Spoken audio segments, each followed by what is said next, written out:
us. Well, let's move into our next conversation. In today's digitally driven world, technology isn't just a tool, it's become a game changer for businesses.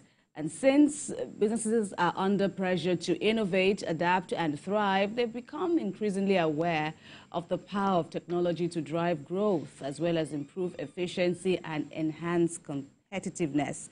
The Business Network International is organizing a seminar that will bring together industry experts and thought leaders to explore the strategic use of technology in business, with a focus on policies for business growth, customer centricity, and technological innovation. This seminar is also to delve into the opportunities and challenges of the 2025 business landscape, including the impact of government policies on business owners and entrepreneurs. So joining us now in the studio, we have the Executive Director, BNI Lekki, Abeokuta, and Abuja Regions, Dr. Adebola Olubanjo, is here with us. We thank you for joining us. And he's been joined by the Independence Director, BNI Lekki Region, Seyi Adewale. Thanks for joining us on TVC Breakfast this morning. Let's begin with Dr. Olubanjo, especially as you both and the rest of the team plan for or prepare for this summit later in the week. What is the terrain like, the business terrain like? Because someone might reckon that following COVID-19, the world, including Nigeria, has since moved on in terms of the option of technology.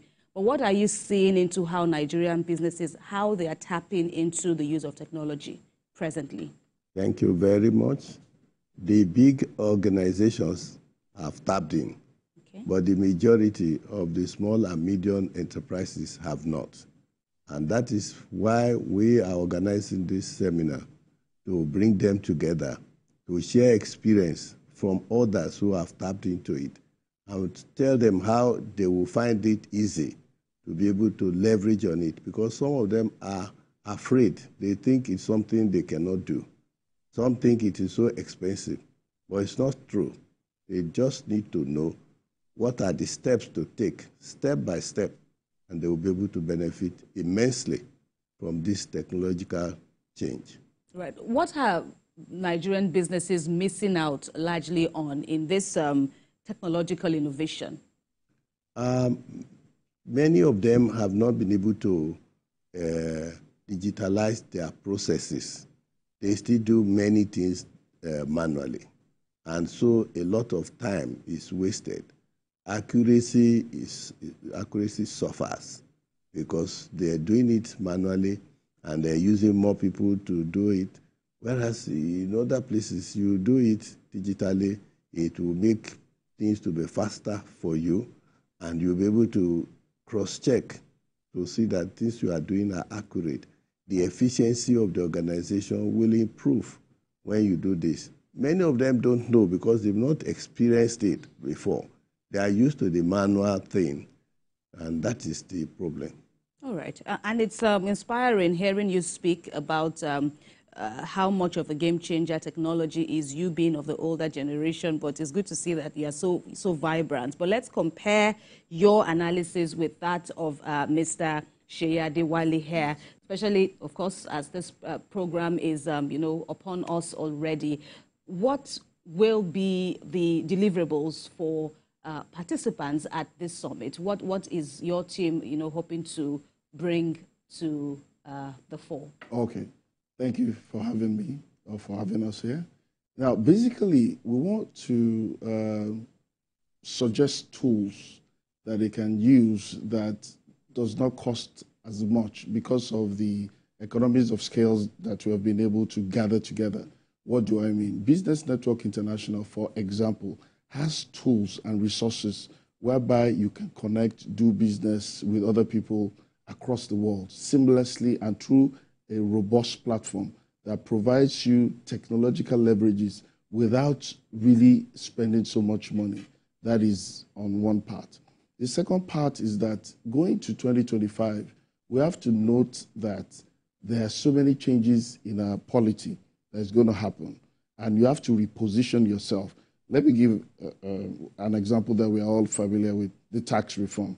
If you have a business and you cannot plug into technology, you may not be able to file, you may not be able to report, you may not be able to account properly and effectively, and you'll be lost out and you may not be able to leverage. So with the kind of event that we're bringing together, you'll be able to know quick wins that you can quickly have to walk around those things and still be compliant. So when you meet with those people that are coming to speak to us at that particular forum, they will provide simple solution that you can quickly plug and tap into and upscale your business and leverage your business, and also to share experiences from those who have been in your level before, maybe starting as a micro, growing to a small scale, from small scale, they're now maybe in a medium enterprise or larger organization. So you know the processes and how they are change agents, how they quickly adapt to rapidly changing business environment. The business as it is run today in Nigeria is going to change in 2025. If we listen to the conversations that we have. So you have to position yourself, you have to position your business, you have to position your ideology, your mentality, your thinking, to be sure that come 2025, you are ready, equipped, adapt, and your thought processes are right. All right, but beyond the tax reforms, the tax reforms now, which may likely dominate, discussions on the polity even in 2025, what other changes are you predicting will happen that Nigerian businesses also need to prepare for? Okay, even banking processes. Okay. You will see cashless system. How do you plug into it? How do you ensure you're able to get money from your customers' target audience seamlessly?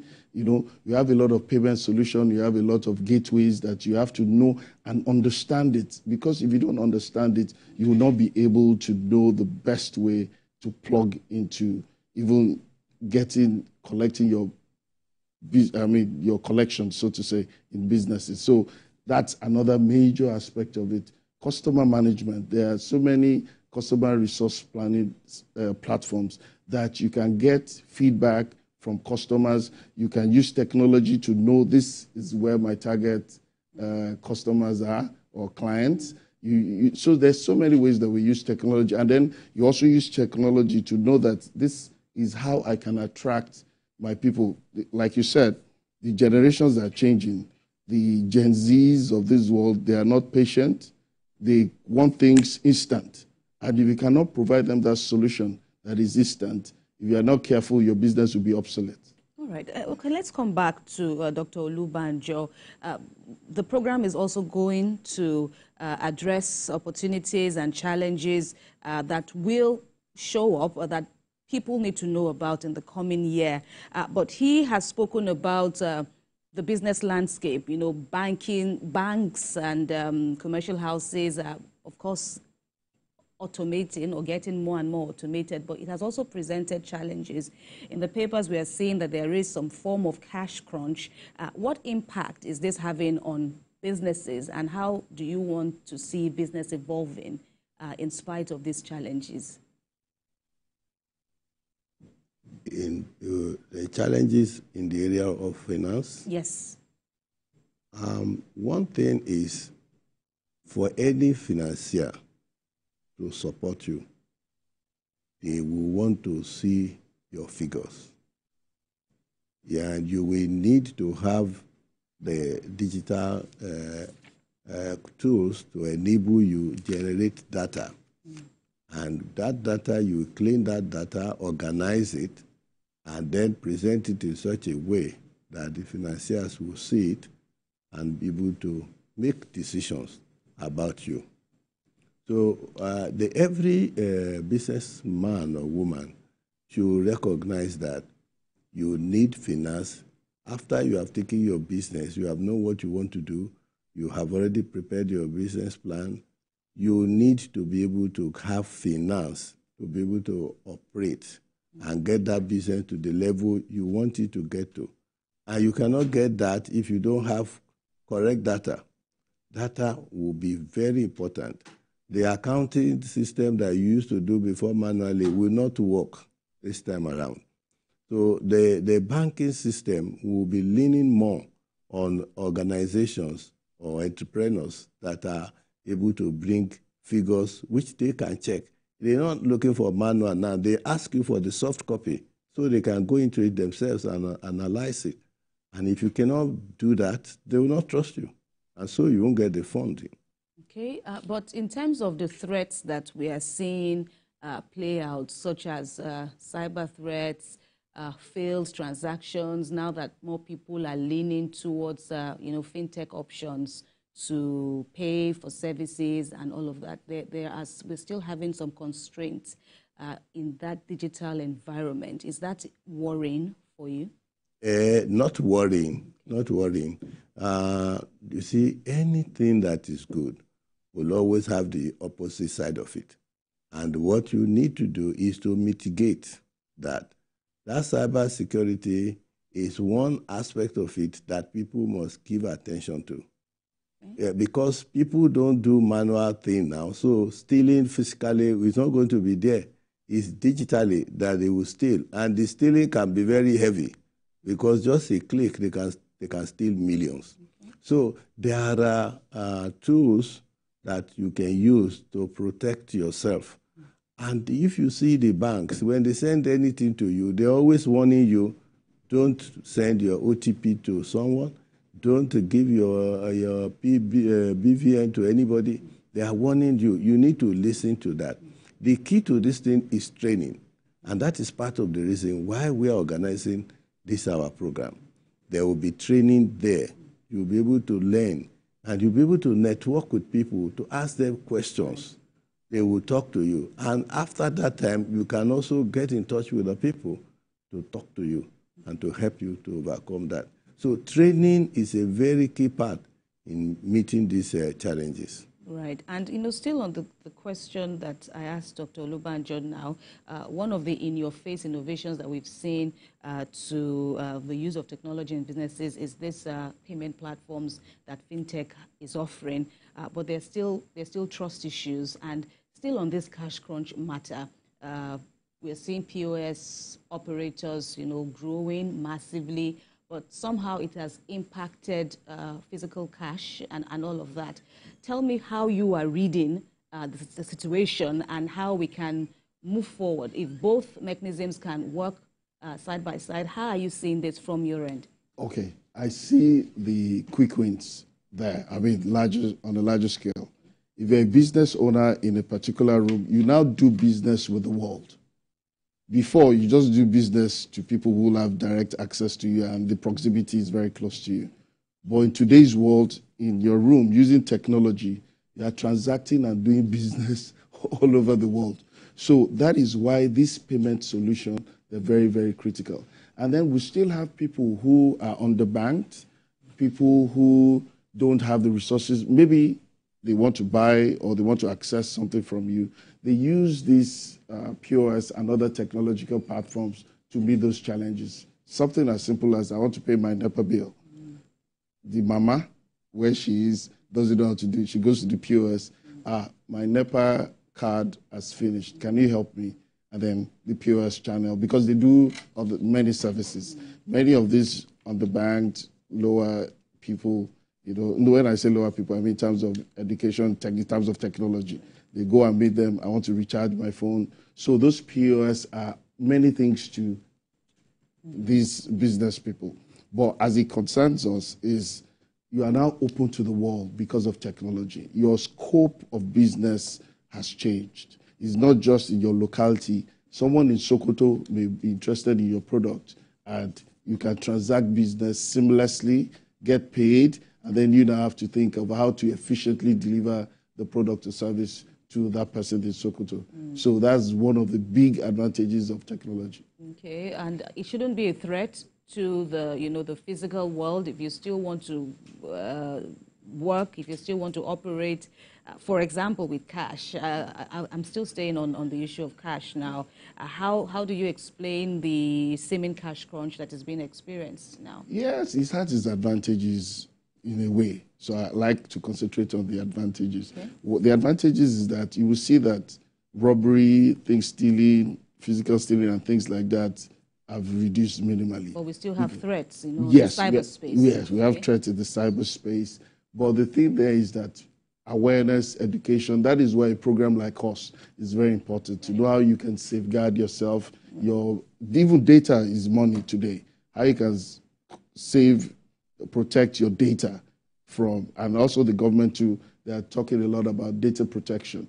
For every organization or institution that harvests data, they have protocols, they have responsibility towards the customer and the client, whereby the data has to be protected. So what we are evolving towards ensuring that we have a tighter security around data, payment gateways, and related internet businesses. Okay. So Dr. Lubanje, what are you seeing in the year ahead, in the new year, also upon us in terms of job security? Because skeptics watching or listening would wonder about the issue of job losses when everyone taps into tech-driven businesses, running your businesses with the aid of tech. What are you seeing, or how do you explain to people out there about enhancing their jobs or keeping their jobs or evolving to other job routes? I see a prosperous time, and I say it to people, especially to younger people, because in a few months time I will be 80 years old. Wow. So, but I see this technology as a very big opportunity for people. Jobs will be lost in certain areas, but more jobs are being created. Mundane jobs will be lost. Jobs that will require you to make some input, to use some apps will be there. You just need to train yourself to do it. Secondly, I believe in people working for themselves and coming together with others to set up companies. That is where to go. That is where the thing is. It's not the working for people. Few people will work for people when you have learned from somewhere, and then you go to the bigger place to go and learn. So we expect people to come together and put their talents together. And when they put their talents together, some will render services, some will do production. The efficiency that digital transformation will bring, they will bring it into it, and it will work for them. They will get into the whole world. For example, this is our BNI. We're in about 80 countries of the world. We just came back from Honolulu. You see very many young people from other parts of the world. They are in it. And we are worried that our own people here should take that for themselves. They should be thinking of how they will establish their own businesses. BNI is how old now in Nigeria? In Nigeria, yes. How old is that? Is BNI? It's about 15 years. Wow. Okay. But it's still in its infancy when you look at the other countries. So we're looking at our people coming together, young people coming together, forming their own businesses, linking with people from other parts of the world. They are willing to link with Nigeria. I was looking for one of my cards. I thought that I forgot it. You know, I saw a young man from India. He said to me, "You don't need to be carrying business cards about." I said, "Why?" He said, "I will just do a card for you now. You bring that card. That card, you just bring it for somebody who has a phone. And your data and information will be on that person's phone." I said, "Do it for me now." And he did it. So that's what I care about. I don't carry cards. And it reduces cost for people. And I told him, "Why don't you bring it for one Nigerian young man to be doing it for us here?" He said, "If I'm willing to do it," I said, "I'm willing. I'll connect you with them so that they can do it for us here." There are many opportunities all over the world that our young people can tap into. The job losses are just the mundane jobs. Bigger jobs are available. Opportunities to be self-employed. That is what the government, this present government, that is their focus. And it's the right focus for us to follow. All right. And okay, so I hope that sounds inspiring, to people watching. But there's also a concern in Nigeria. Nigeria has will I say, a distinct structure. We have the urban areas, but then we have the rural areas, which you talked about earlier on, which are, and that, disparity is glaring, hence concentration, over-concentration on states such as Lagos and all of that. So in terms of bringing the rural areas at par through businesses springing up, established, and all of that, what are you also seeing in the coming years? Okay.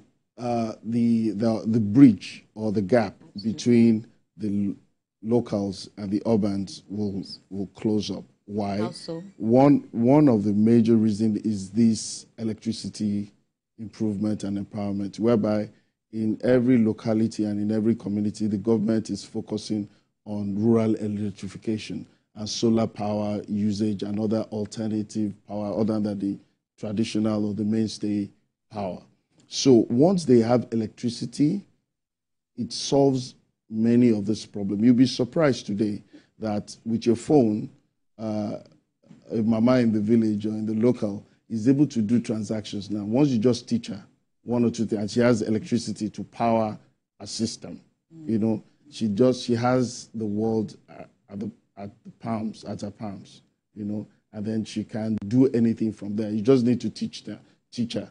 And because of education, and then also our education must be upscaled, whereby the quality, there must be minimum standard of education or quality that we should have across board, the minimum standard or the minimal standard, whereby every child is able to be educated, and our curriculum is also tweaked in such a way that all these new new technology, computer usage and everything is introduced to these these underprivileged parts of the community or the society. So that will bridge the gap. And then it will also reduce the urban migration that you say, because if I have electricity, if I have all the facilities that they have in the city, in my village, I don't need to move.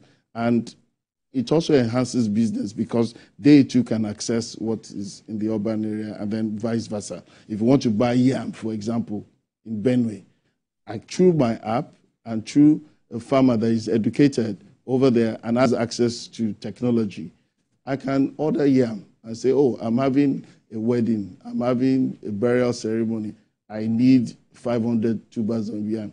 And that farmer over there will say, okay, how will I get it? Okay, and you do transact business seamlessly. That is where it's going. And also through this government interface with farmers, these are some of the empowerments they have, whereby they're empowering them, equipping them, training them, educating them of how to do businesses across. So we just need to keep improving on the facility, the technology, the knowledge transfer to these rural areas. All right, and in closing, so how are you reaching out to intending participants? Is this you can come, is it a free-for-all affair for the program? Okay, no. Okay. People will be able to access and come.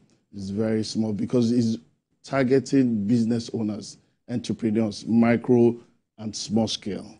And we are believing that if they come to our program in the next 3-5 years, they will migrate. Micro becomes small scale transform and grows to medium, and they can grow their business. And then we have a unique way of doing things whereby a lot of people, we work in clusters, we call them chapters. And if you have a business, there are about 35 other people looking into your business to see how we can improve and support your business. This is one of the catch things that you will do, because in the business there is a non-compete group. So if people who come and tap in and join to BNI have access to the global community through the BNI technology platform, can do business with people in India, in Turkey, anywhere without leaving your space. You have other people, locals here, who are with you in a group, cluster, non-compete, and they will support you to ensure through a marketing referral program. If you have tax auditors within us, they will tell you what to put in place. So you have a good support system regarding your business. Right. Oh, all right. Let me get final words now from Dr. Olubanjo. Okay, so he has spoken about, you two have spoken about, the benefits of joining the BNI. But at this summit, and even for eventual members of your group, what assurance do they get from some form of government support, just like he has said, but this time around government support? Because if you ask the regular business owner, he or she would say, we need government support in terms of funding, and in other, critical areas. But what do you have to say in that regard? To be sincere with you, we try to win them off that mentality. The business people are to benefit from the environment the government has created, and not to be leaning on government to come and give them handouts. So we teach them how to take the advantages of incentives of government and benefit from it, and show them how others have benefited, members of the group. And there are ongoing incentives. They are good, yes. So we show to them, and those ones will come and tell you their own story, and you can go and see them in their own place to see how it is working. Right. So and within ourselves, we also work to help each other.